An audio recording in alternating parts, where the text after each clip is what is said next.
It's a terrible football show, all right? I want whatever you guys are smoking right now. Come on, Shane. OH. Damn. OH. Oh, baby, go. yeah! Shane, I swear to God. Welcome to a terrible football show. That's my quarterback and my teammate, man. Ruins my fucking holiday every damn year. Alex, What up? you could thoroughly kiss my ass. Why not let us decide the top four? Yeah, let a terrible football show Let a terrible decide the top football four. show. Fuck you, Shane. Roll Tide. Have a good one, guys. Oh, Enjoy the show. Yeah, he's got to go. Get him out of here. Get him out of here. I like that Baker Mayfield to myself, man. He was baking up there in the Browns, and it just turned into a big old shit pile. So Get that right. I will fly you out and take you to a game in Dallas of your fucking choice. Oh, shit. Yeah, he's successful at just giving his terrible opinions, so why can't I? It's a terrible football show after all.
Come back, y'all. I have been bored on Tuesdays here lately, with the exception of I am bowling summer league, and I should be done by August 1st, which is only, ladies and gentlemen, 6 weeks away from tomorrow. I cannot wait. I know. Cannot wait. We're getting so close to actually coming back to weekly schedule.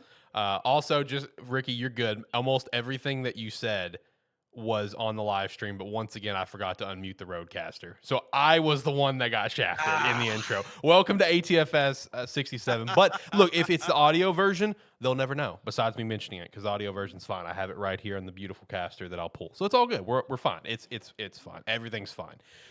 Shane, what about you? How you feeling? Pretty good. I'm a little tired. I've been waking up at like between 4 and 5 a.m. the last week and a half, so tired. I feel you on the tired part. Last week was a 63-hour week for me. I am feeling it. I got a nice little 4-day weekend coming up for 4th of July. I'm still going to be busy, but I'm looking forward to just having a few days just to kind of sleep in and stuff. And got vacation stuff booked today, so that's a big deal. I'm 102 days away from vacation departure. Oh, yeah. If you can't tell, I'm counting down. Usual spot, boys. Orlando. Orlando. I bought hotel's been booked for a little bit because I don't get charged till I get there, so that's all good. Go ahead and book that in. We know what we're doing and everything. The only thing that I had to pay for in advance is tickets to Universal, so I was able to lock that in today. So I'm super pumped about that. Now it's just saving for the rest of the vacation. Everything's looking pretty good. I was talking to Andy today about it. I'm pretty pumped. The Last of Us got announced for a haunted house at HHN, so that's pretty exciting. HHN is one of our stops every year. So, yeah, I'm ready to go, man. I'm tired.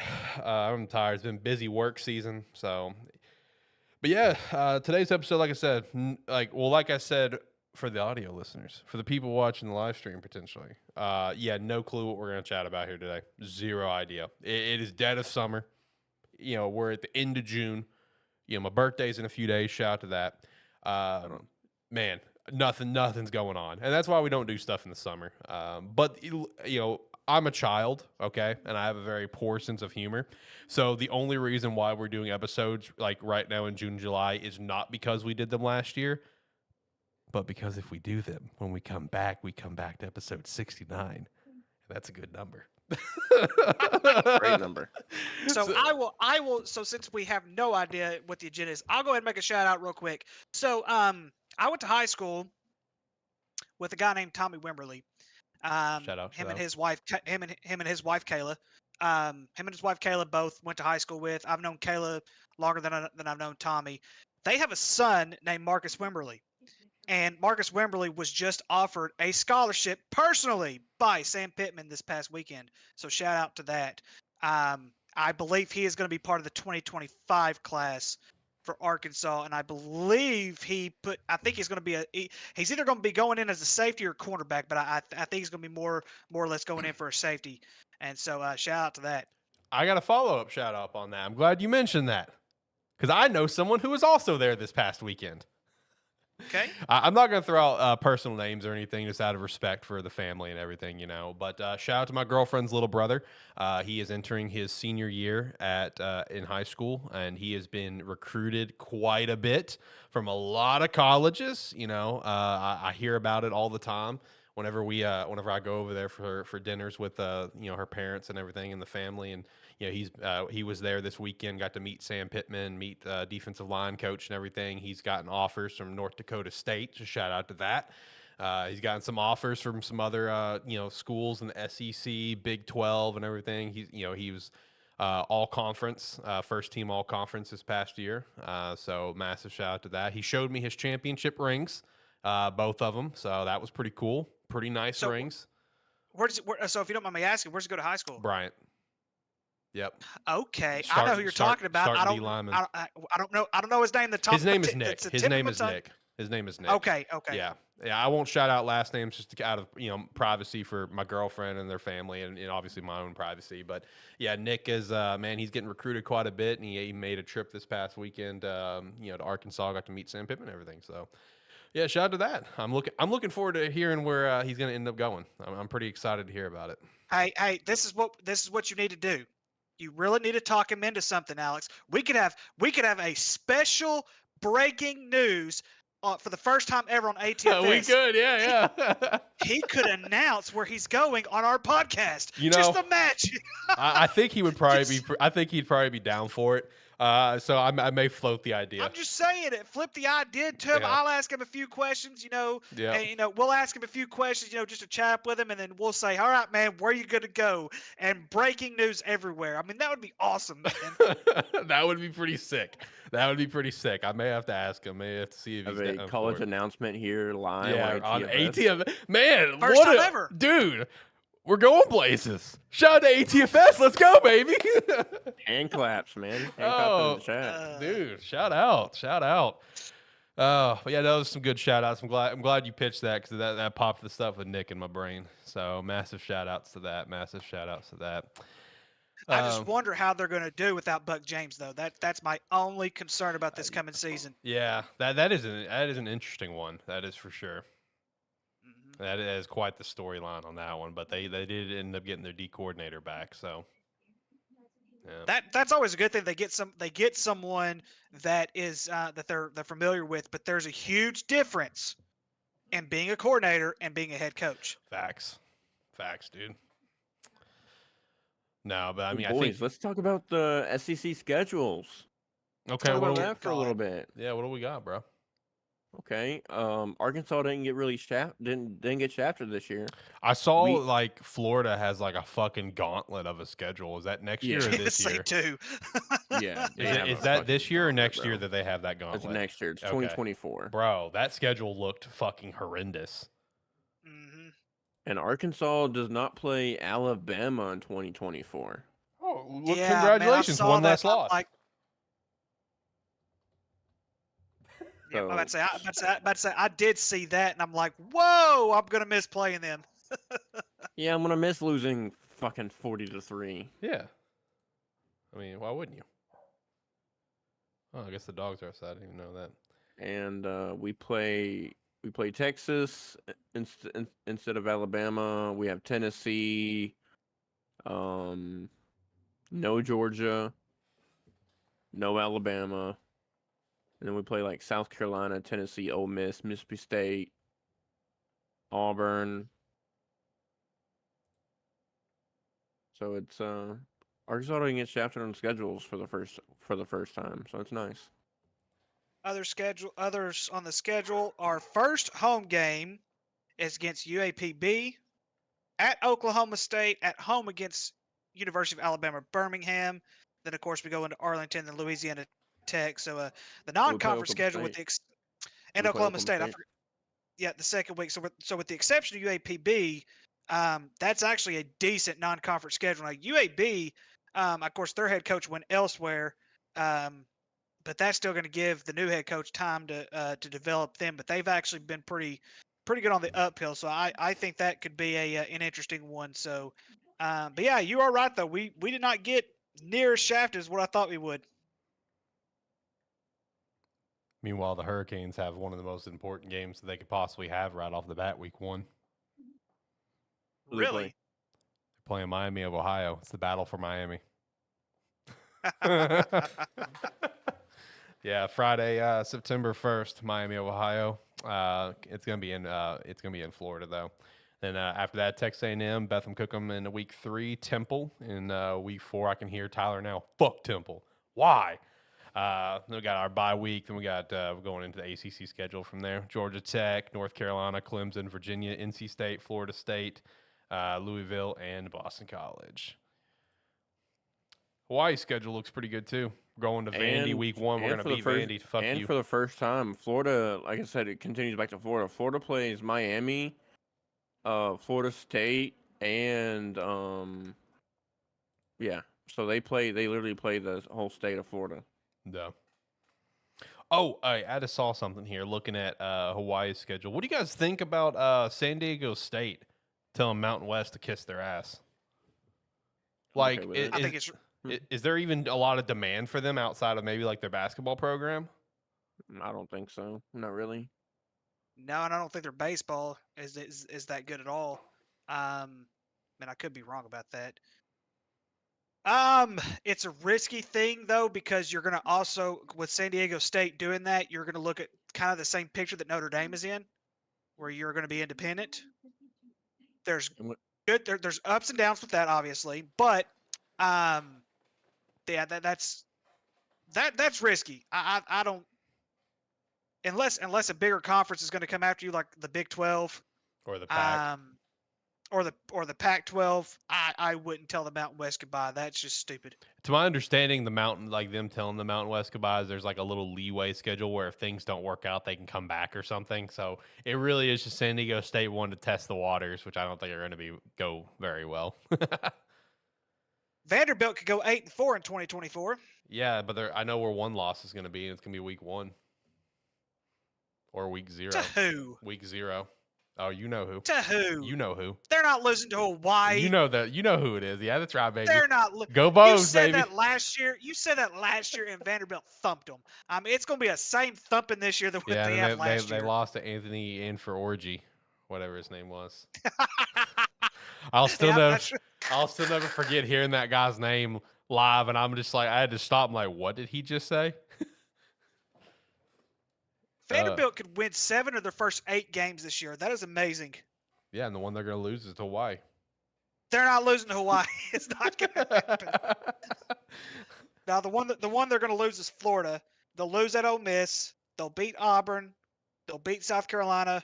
They'll lose to Tennessee. They're going to go 8-4, 9-3 this year. That's going to be awesome. Go Vanderbilt. Shout out to the Commodores. Let's look at Florida's schedule for this year.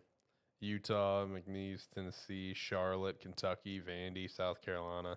I will say, guys, I think South Carolina is going to be a team to watch. I'm just going to be real with you.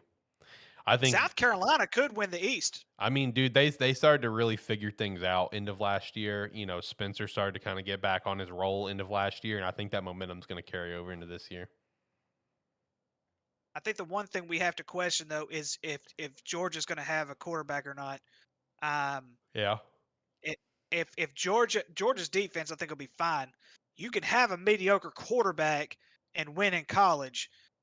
Just isn't going to be enough. That's the big thing. Georgia's still probably going to win the East, but I think South Carolina's going to give them fits. I see Tennessee falling a little bit this year. I could be wrong about that, but I think without Hooker, they're going to have a brand new quarterback, basically a brand new offensive line.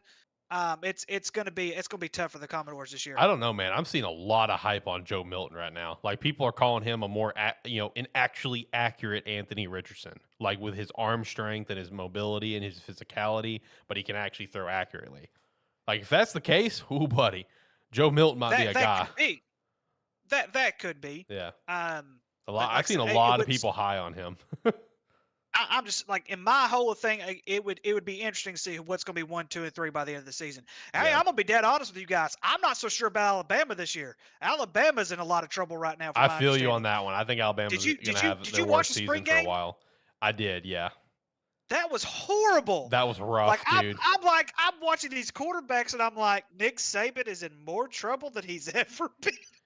Like it's gonna be like that one forgotten Alabama team where they went like 9-3 or something like that of Nick Saban early in his Alabama career. I feel like you're gonna see that from Alabama. You're gonna see like a 3. I really do mark it right now. You're going to see a 3-loss Alabama team this year.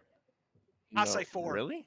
You think I so? say 4. Yes, Alabama. I'm telling you, Shane. If you watched, if you get a chance, if the rerun of that Alabama spring football game comes on, And yeah, that quarterback did not look good. That man, yeah, those quarterbacks did not look good. But their defense was even worse, though. That's what's sad. Really? Here, it's I will horrible, give man. I will give you their 3 losses right now. Okay, week 2, Texas Longhorns. I don't know about that. I'm gonna believe in Ewers. I'm gonna believe in Ewers. Okay, they fought a hell of a match last year on a Bama team that was supposedly a lot better than the one that's coming in this year. Give me Texas week 2. The next one, I am going to Bijan? Do what? A Texas without Bijan? A Texas without Bijan. I'm gonna believe in Ewers. That's who I'm believing in right now. The next one, I'm also gonna believe in Joe Milton. They're gonna lose to Tennessee, and then they're gonna lose to LSU. Yeah, Joe Milton does look really good.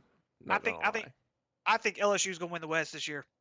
I honestly I wouldn't shock me, man. I think LSU is gonna be deadly.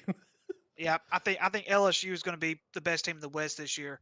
And some Mavens, I could see them taking over Georgia in the SEC. I could see that this year. Well, to be fair, like this is the last year of division, so. True, yeah. Also, but what do you guys think about that? That happened in our 6 weeks off. No divisions in SEC. At first, I was kind of hesitant on it, to be honest. I just thought they were just going to rework the divisions. I did too. Because I like the divisions, but I understand why they didn't because it is 16 teams. And in order for them to do that, they would have to move Alabama and Auburn over to the east to bring in Texas and Oklahoma. But to the west. But, I mean, at the end of the day, I'm okay with it. Because then we get schedules like we did in 2024 where Arkansas may play at Texas, but doesn't have to play in Alabama. It's not going to be like imagine a West Division where there's no Alabama, no Auburn, right? But you get both Texas and Oklahoma. Like that'd be ridiculous. Well, in hindsight, like right now, speaking per se, Texas is a decent threat. Oklahoma's not that big of a threat right now.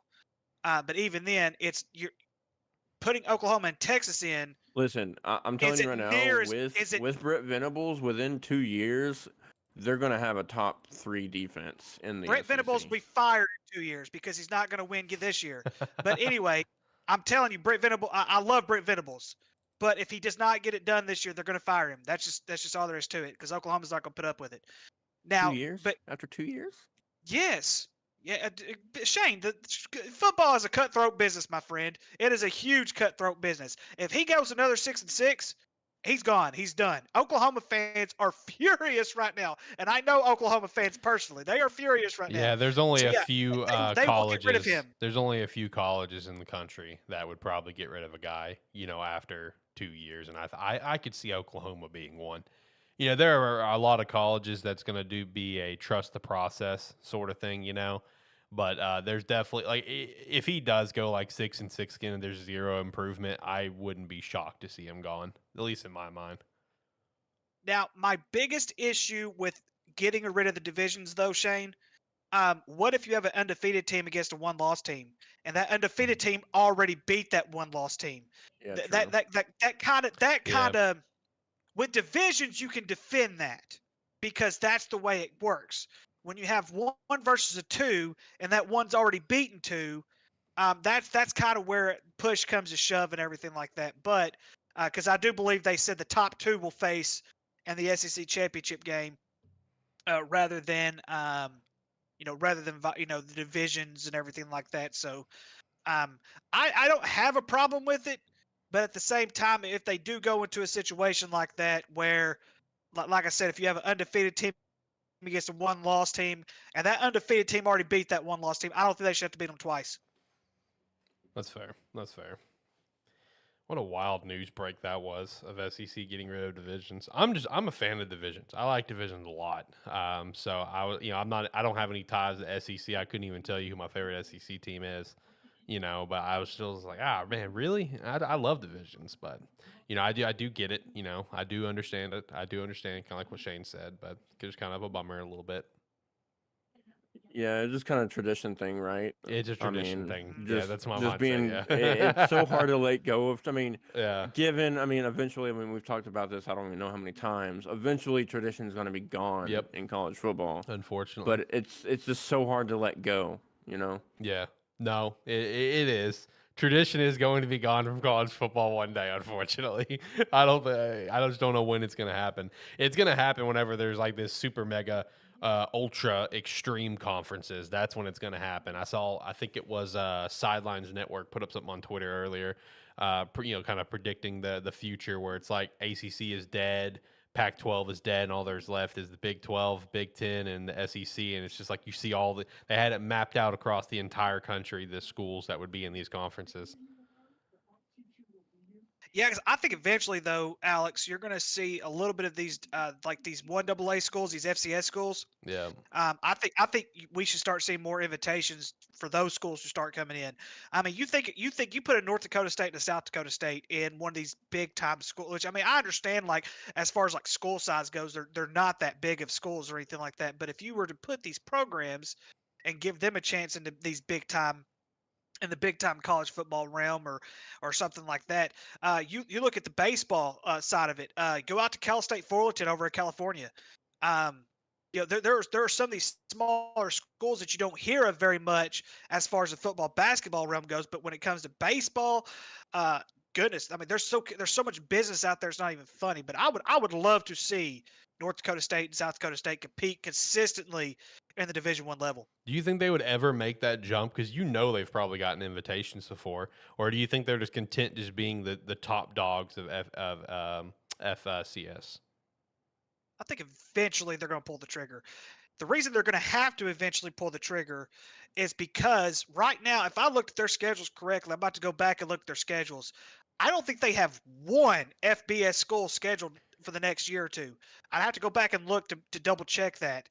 But if I looked at it correctly, because here's the thing, Alex, when you have these schools, because let's face it, I call South Dakota, of course, my favorite tight end in the entire world, Tucker Kraft, was injured in week 1 last year.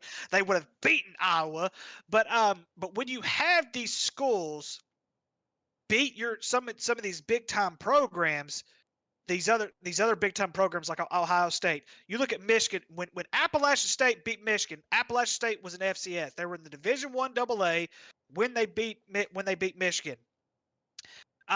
When you start seeing things like that, big time programs like that are going to stay away from the powerhouse, especially when it comes to the top dogs in the FCS. You look at the state teams. Youngstown State, which they were down this year, but they're usually pretty good. Yeah. But they're going to eventually stay away from them big time schools, just for the simple fact is you lose to these schools, your playoff chances diminish just like that. You're not going to get in the playoff. It doesn't matter how well you do in conference. You're not getting in the playoff losing to an FCS school. I mean, honestly, in my honest opinion, I think we're going to see a time in the next 10 to 15 years, maybe 20, that we're going to have maybe 4 big conferences, and those are going to be the major conferences, and then you're going to have, maybe 4 smaller conferences made of the smaller schools. But I mean, that's just my opinion. I can agree to that. I think how it is now with the conferences that we have. I mean, we already see it with the group of 5 that there is at least one conference that is slowly fucking bleeding out, and they're trying so desperately to stay relevant. So I do agree with you. I do think that time's going to come. And Ricky, to your point about their schedules, I just took a look at it. For 2023, South Dakota and North Dakota State, neither one of them are playing FBS schools. In 2024, week 1, South Dakota State is playing Colorado, and then North Dakota State week 1 is playing Oklahoma State. Okay. Yep. But nothing this year for either one. Sorry, Deion Sanders, you're gonna start 0-1 next year, my friend. Also, dude, shout out to the fact that he might lose a foot. Oh my God. Yeah. Unfortunate. He lost some toes, man. I think, right? Yeah, he lost his pinky toe and the one next to the pinky toe. Okay. Now he might lose his entire foot. Unfortunate. And then I think he's also having to have he's having to have massages 4 or 5 times a day on that foot. Wow. To circulate blood to it. Yeah, I hate that for him. I really do. Colorado's going to be in for it this year too, in my opinion. I mean, they have a good team, but that schedule is tough. Yeah, I mean, I think, let me stress, I think you're going to see a drop-off for this team quite a bit this year, but right off the bat, they have to play TCU. I think you're going to see a drop from TCU, sure, but I think it's still going to be a tough game. Then you got Nebraska, then you got Colorado State, and you have Oregon, USC, Arizona State, Stanford, UCLA, the Beavs. That's an automatic L for them. Arizona, Washington State, Utah. I mean, they've got a fucking schedule. If they go 500, I'll be surprised. I'll be impressed. Yeah, looking 6-6. Yeah. Looking at it, I think they'll get the dub on Nebraska. I think they'll get the dub on Colorado State. Arizona State, they'll catch that dub. Stanford, they'll catch that dub. So that's 4. Arizona.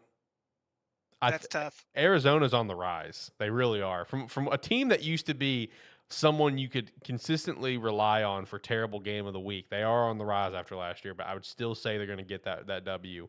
And then I wouldn't say Washington State's a guarantee. I like Cameron Ward a lot. But other than that, every other game, bro, it's just we'll see. Tough schedule, man. Tough schedule. Hey, the Beavs are going to be good this year. Mark my words on that one, though. As long as USC doesn't win, I'm fine. Oh yeah. Watch Caleb Williams go back-to-back on Heisman. He shouldn't have even won it last year. I swear to myself, if he wins Heisman again this year, I may go off even worse than what I went off with what's his name, the rapist, Deshaun Watson. Yeah. Can't wait for that then. No, this year for Heisman is going to be really interesting because, it could go to Caleb Williams, it could go to Drake May if they have good seasons like they did last year. But even with the season Caleb had last year, in my opinion, I don't think there was really a dominant performance, last year where it's I don't know, we chat about this for 2 seasons in a row now where it's just the Heisman winners these past couple years just don't feel like true Heisman winners. You know what I mean? Where there's that one guy that's the clear dominant guy, or those 1 or 2 guys that are the clear dominant guys of college football. And it's just which one is it? I just don't feel like we've had that the past couple of years, at least in my opinion. A guy that completely just transcends college football. Well, I think one of the things we really got spoiled with, though, Alex, Joe Burrow, historic season with LSU. Yeah. Mac Jones, historic season with Alabama. So we were used to seeing these couple of quarterbacks have these massive historic seasons, and all of a sudden we get Caleb Webb, who wasn't even a top 10 quarterback in my opinion. Right. So that's kind of where push comes to shove, because I could have named 9 more quarterbacks that could have gotten Heisman before him. Mm-hmm. And it just to me, it's a lot of it has to do with politics. It is very political. I don't care what any of the Heisman voters say or anything like that. There's a lot of politics that come involved in that. But Caleb Williams was not a Heisman player at all, in my opinion.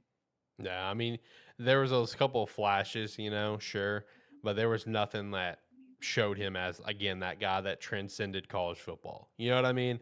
He even made the joke about it at the Heisman ceremony that all the guys that were there, at the Heisman thing, because it was what? CJ, Bryce Young, Max Dugan. It was Stetson. It was it was CJ, Stetson, and Max. You know, even Caleb made the joke to him. It's just like, all three of you are getting to go to the playoffs. I'm not. You know, so even I feel like he was even a little bit self-aware. You know That's what right. I mean? That's right. Bryce didn't make it. That's No, right. That's right. Bryce won the year before, though. That's right. Yeah. That's right. So I don't know. College football's been in a weird spot for a while when it comes to like who is that star. You know what I mean? Like we had those stars, those faces of college football with like the Trevor Lawrence, the Joe Burrow, you know, the Justin Fields, stuff like that. And then it's like these past couple seasons, like we haven't really had the face of college football. At least in my opinion, we have not. Like that's just my personal take, but. I personally think next year's draft is going to be very, very interesting with the quarterback spot because I don't see a whole lot of quarterbacks out of this draft for next year who's going to just pop off only the one list. really being talked about is Caleb. Caleb and Drake. I mean, they're projected to both go top 5. And I love Drake, though. Let me stress that. Drake, I love Drake. Yes, I'll give you Drake. I love Caleb Drake. Williams, no, I'm sorry. Yeah.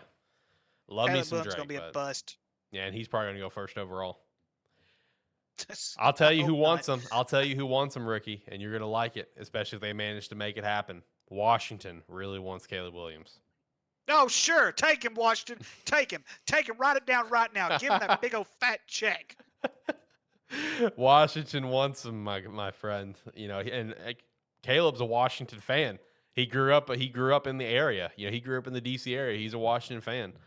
I don't see how anyone's a Washington fan, but okay. I agree. Hey, I would have been if they would have become the Red Hogs. Hey, they could still change the name apparently. You know, with the new ownership. Yeah, we'll they see. went with the new ownership. I think they've got to wait a certain amount of time. They do. Yeah, they do. Yeah, they gotta wait, but it's still something that could technically happen at some point, which is kind of funny in my opinion. Hey, make it happen. I'll go buy me a jersey immediately. The Red Hogs, man. I'll have a team in the fight for the NFC East. Yeah. Oh man. No, talking about some NFL, the only things that's really been happening is, you know, Dalvin Cook and DeAndre Hopkins both released looking for new homes. Dalvin Cook is the one that really surprised me. I want to know if it was a contract thing, like strictly about money, or was it like a front office kind of button heads kind of thing? See, that's what I'm curious about too, because DeAndre, the writing's been on the wall for that one for a while. You know what I mean? Like that's no surprise. But Dalvin Cook, like that one just kind of came out overnight almost. Like that one just kind of popped out. So here's the thing though, guys, that you have to understand when it comes to running backs, because this is kind of where I think the NFL kind of needs to restructure a little bit, because the rookie contracts to me last way too long. I think the rookie contracts needs to last 2, maybe 3 years at most before they can get, you know, more money. But I want you guys to understand something. We're seeing in Dalvin Cook what we kind of saw with Zeke Elliott. So I'm going to go over his numbers because I actually pulled this up and looked at this before we started the show. If you look at his yards per game between the last 3 seasons, this is between 2020 and now. In 2020, he averaged 111 yards per game. 2021, he dropped to 89. Last year, he went to 69, and he played every game last year. So you're starting to see this consistent drop. Yeah, the drop off. And when you are a running back, because I remember last year when I was in fantasy, when we were drafting fantasy last year, Dalvin Cook, I believe, was, if he wasn't the top running back, he was one of the top 5 at least last year as far as running back goes in fantasy league. But when you see this rapid drop, because we saw the same exact thing with Zeke Elliott, and what did Jerry Jones do? He gave Zeke Elliott all this money, and it really in my opinion, it really set us back a little bit, because we had to go out and find some kind of miracle worker just to even compete for what we did, because Zeke was not giving us that $18-20 million value that Jerry Jones had put out there. So that's why Minnesota let him go, in my opinion, is because you see this sharp decline, and he's wanting this top dollar value, and he's not a top dollar running back anymore. And like I said, I think that's why the NFL kind of needs to restructure it. When you have the quarterback position, so you have like what, a $350-400 million cap, and the quarterback position automatically takes 40, 50, and we're starting to see some $60 million a Fucking year. It's Yeah, insane. they're saying that they on average they take between 20 and 30% of the cap. I mean, it's absolutely insane. And we're seeing these numbers. Like I said, last year, Dalvin Cook played every game. He played all 17 games. The year before, he only played 13. He had more. He had less. He had only 14 more yards this past season playing 17 games than what he did the year before playing 13. That's how sharp of a decline that we have seen it. And Dalvin Cook. Now, I do believe he could be an impact somewhere, but I also believe we're getting to the point where we're not going to see this one dominant running back anymore. To me, the game is changing to where you had to have at least a 2 running back system to be able to have an effective running game. And so, yeah, that's, in my opinion, that's the reason why they're letting him walk. They're not going to pay him this top dollar value. It's not going to happen. Yeah, I think I forgot who it was, but I forgot who told me. I think it might have been Clifton, but he said like running backs are seeing a serious decline after 300 career carries. Yeah. And I think you might want to check what Dalvin's is, because I think there's only 2 running backs that are breaking that mold right now, and that's going to be not Dalvin, but Derrick Henry and Christian McCaffrey. Also, I would say Nick Chubb too. So here we go. So between 2017 and 2022, this is the amount of carries that he's had each year. Starting in 2017, he only played 4 games in 2017. He had 74 carries in 2017, 133, 250, 312, 249, 264. So if you look at this from the perspective that I'm looking at it, 13 games last year, 249 carries, 1,159 yards. In 2020, he had 312 carries for 1,557, and he only played in 1 more game. So you are seeing that sharp decline. Just right there, and a lot of it does have to deal with the carries, and that's why I really believe you're going to start seeing a lot of teams go more toward a balanced offense when it comes to a 2 running back system. You're not going to have that dominant running game anymore. Just for the simple fact is running backs, their careers only last on average about 5-6 years before they're actually done. So yeah, like I said, I think he can be effective somewhere, but he's got to go somewhere where you're going to have another dominant back with him. He's not going to be able to be that primary carrier anymore. I still think Miami is one of the best places for him personally. I'm with I'm on the bandwagon with that one. Could be. Miami might pay him a little bit more money. He could go to Kansas City and win a championship, but they won't pay him the money. Yeah, I know. Well, Kansas City was also interested in DeAndre Hopkins, but they don't have the money to get DeAndre. Let's face it. He can take maybe not the minimum, but not a giant payday and go to the Bills. I mean, yeah. I know they just drafted a pretty decent running back, but I mean, if you don't want to overpay somebody but not get the minimum for a running back, I mean, Bills is a good spot to land. I mean, I don't know exactly what their cap situation is, but I'm sure they can pay for that middle of the pack kind of running back, even with Dalvin's kind of talent. I mean, he's going to help that team. Yeah. Now, whatever team ends up pulling the trigger on getting Dalvin, I think he's going to help wherever he goes. And I think the same thing about DeAndre Hopkins. I'm looking forward to where he's going to go, as long as it's not New England, but it's probably going to be New England, to my understanding. Which that blows me away, since because of Billy O.B. You know what I mean? Because he's still in New England, isn't he? Yeah. Who? Bill O'Brien. Yeah. Blows me away why DeAndre would want to go there, unless they've like come to terms on things. I don't know. Maybe DeAndre has kind of realized that maybe it wasn't all Bill O'Brien, but it was just the Houston Texans organization, and Bill O'Brien was trying to get fired. I have no clue. That's just me speculating.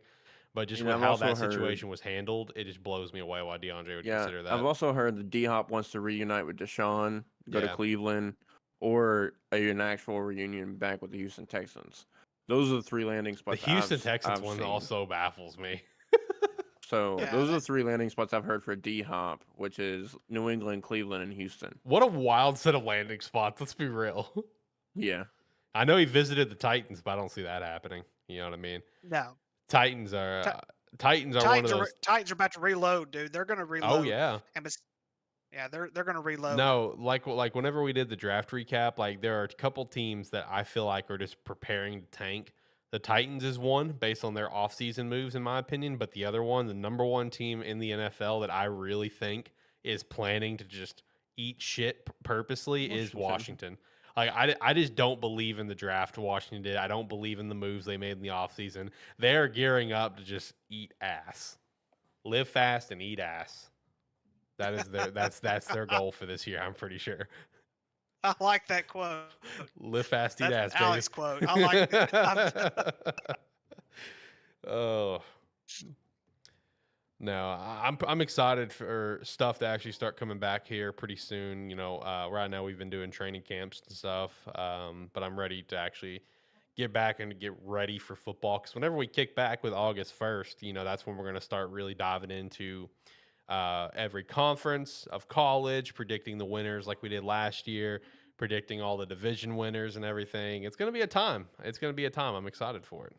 Are we going to break down what we predicted last year compared to what happened? Dude, if I can dig up what I did, sure. But I don't know if I can find what I did last year. So I figured just clean slate.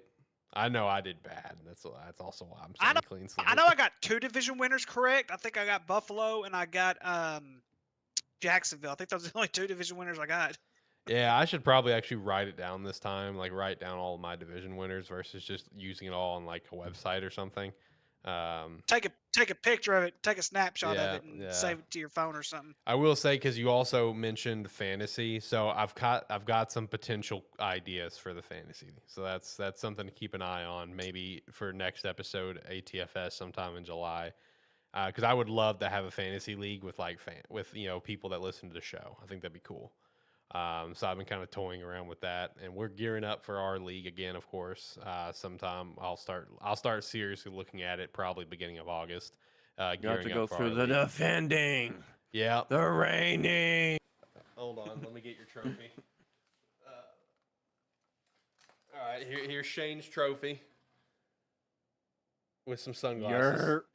Yep, and I'm the runner up, which that's fine. I got my money. Me and Shane split the money, so that's all good.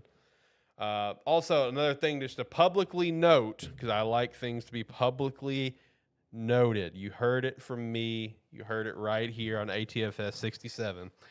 I am still going to get the prizes for all the winners of all the predictions. I just been broke as shit, and I haven't been able to get it. So that means I have 4 prizes to get. Ricky, you're getting a prize. Tyler's getting a prize. And Brady and Jacob both are getting a prize because those 2 tied for the NFL predictions, I believe is what it was. Ricky, I think you won the college predictions, and I think Tyler won the bowl predictions. I think that was all the winners. But, yeah, Brady and Jacob, they tied for our NFL predictions on Run My Pool. I thought that was wild when I saw it. Yeah, I'm coming for that next year. Oh, yeah, me too. I was kind of disappointed with my predictions from last year, so I'm gonna go full try hard sweat mode. I'm gonna try my best to not let Jacob sway me into the bad decisions. I'm not gonna have. There's not gonna be any gimmies this year. There's gonna be no favorites. No. I think. I'm not doing that this year, man. Yeah, I'm excited to get back into predictions, dude. That's one of my favorite things to do every single year. But yeah, the prizes for those 4 winners. I already know what it is. I already know what the prize is. So I just got to get my hands on it and get it out to everyone. I just been broke, so I'll get it sometime here soon. But you look, the bottom line is when it comes to the prizes, I always supply them. It's just sometimes they're really late. You know, for the original fantasy league that we had before the ATFS one was called the League of Tears. I was 3 years late on the trophy, but god damn it, I got all 3 trophies.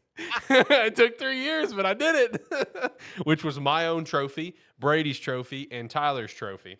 I got it. It took 3 years, but I got all 3. I was the first year's winner, and then it was Brady, then Tyler. So I will get the prizes, and I will get them before the season starts. I should.